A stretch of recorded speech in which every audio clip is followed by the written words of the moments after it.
Sa mga pauwi ng kanika-nilang mga probinsya sa mahal na araw, take note po, may mga bagong biyahe at ruta na bubuksan ang PITX. Kung saan-saan yan ang kwentong kalye ni JM Encinas. JM!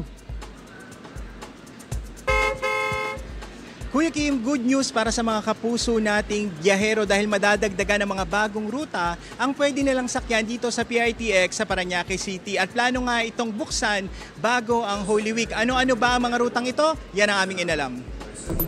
Maliban sa Metro Manila hanggang Davao City sa Mindanao at Leyte sa Eastern Visayas, pwede na rin daw bumiyahe sa Guimaras. Sa Western Visayas ang mga biyahero sa Parañaque Integrated Terminal Exchange o PITX.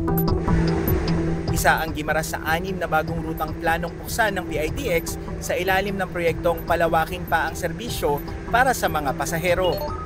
Kabilang rin sa mga bagong bubuksan na ruta ang patungong Tuguegarao City sa Cagayan, San Carlos City at Dagupan City sa Pangasinan at San Pedro at Southwood sa Laguna. I think mas accessible po at mas maganda po sa mga mananakay kasi po at tingin ko po na mas hassle po kasi kung doble-doble ng sakay.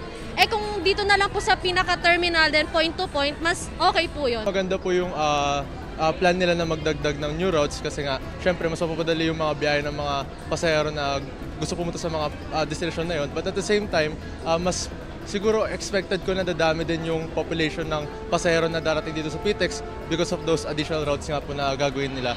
Ang pagkakaroon ng karagdagang ruta ay bahagi ng pagpapalawig ng PITX bilang central bus hub sa bansa. Inaasahan naman na bubuksan ang nasabing mga ruta bago ang paggunita sa nalalapit na mahal na araw.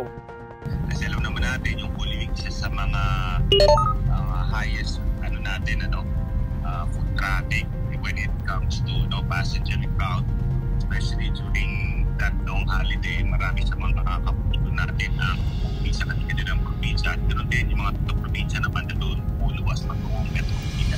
Asahan din daw ngayong taon ang pagbubukas sa mga karagdagang ruta panorte para hindi na kailangang magdobling sakay ang mga pasahero.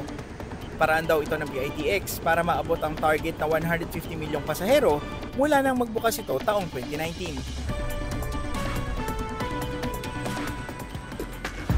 Live mula dito sa PITX sa Parañaque City, ako si JM Encinas at yan ang kwentong kalyeng dapat alam mo. Kuya Kim? Maraming salamat, JM Encinas.